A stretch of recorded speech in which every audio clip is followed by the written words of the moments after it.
Okay, ladies and gentlemen, if I could just have your attention for a few moments. My name's Rebecca Evans and I'm an Assembly member from Mid and West Wales, and it's my great pleasure to welcome you all to the Assembly this evening. And it is such a pleasure to be able to be the sponsor for this fantastic exhibition from Eloise Govier, who's from Kenarth in my region in Mid and West Wales. The exhibition called Fflworo, Cymru is inspired by the beautiful West Wales landscape, and it captures the rolling hillsides of West Wales as they change through the seasons. And I think that you'll agree with me that the paintings are absolutely stunning. I think my favourite is Raspberry Ripple Light Over the Fields, and how fantastic does that sound? It's beautiful work, thank you. And your work is being displayed really widely across the UK and across the world, in fact. In Europe and the Far East, and most recently in Amsterdam, Barcelona and Berlin. So you're truly an ambassador for Wales and showing the world something of the fantastic beauty that we have here in Wales, and something of what makes our country so very special. It's important though that even in times of austerity that we continue to invest in the arts and support the arts by encouraging excellence and finding new ways to connect people with the arts. And holding this exhibition here in the National Assembly for Wales is really symbolic, because this building belongs to the people of Wales. It's here for everybody in Wales.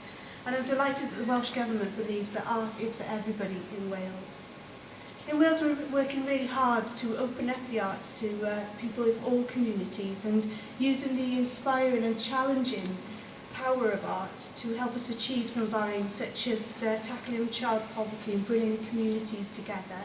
And that's why I'm so pleased that the latest figures show that record numbers of adults and children in Wales are now participating in the arts, and long may that continue. So welcome to the Assembly, and please take time to enjoy the artwork and the bubbles. It's not often we get this kind of a treat at the end of plenary. And the exhibition is here all week, so please do spread the word. And finally, just a big thank you to Eloise for sharing your work here with us at the Assembly.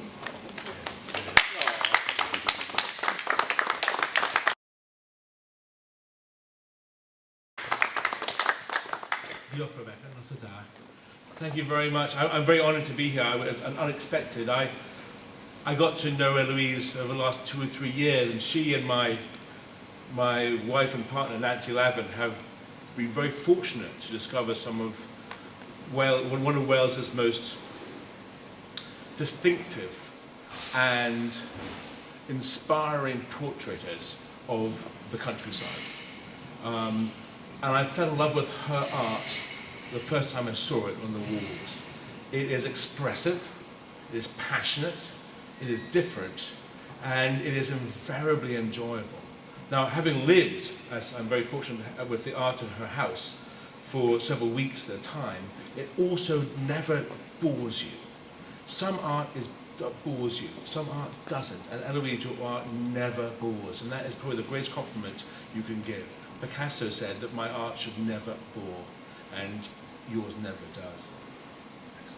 I think we live in this, my one little sort of political thing, we live in this extraordinary time in which Rebecca, where are you? Rebecca, you have this huge commitments towards hospitals, towards things you must do to protect Wales, but let's not forget the important thing, and thank you so much for bringing it up, which is the thing I look after in the National Trust. I'm director of the National Trust, which is our landscape, our countryside, and people who appreciate it, people who paint it, people who make films about it, people who talk about it, people who share that experience. And Eloise, you're one of those, and thank you for being one of those people. So tonight is about you and celebrating what you've done, and I have to say thank you so much for being part of our lives, and may you continue to greater and greater success. Thank you.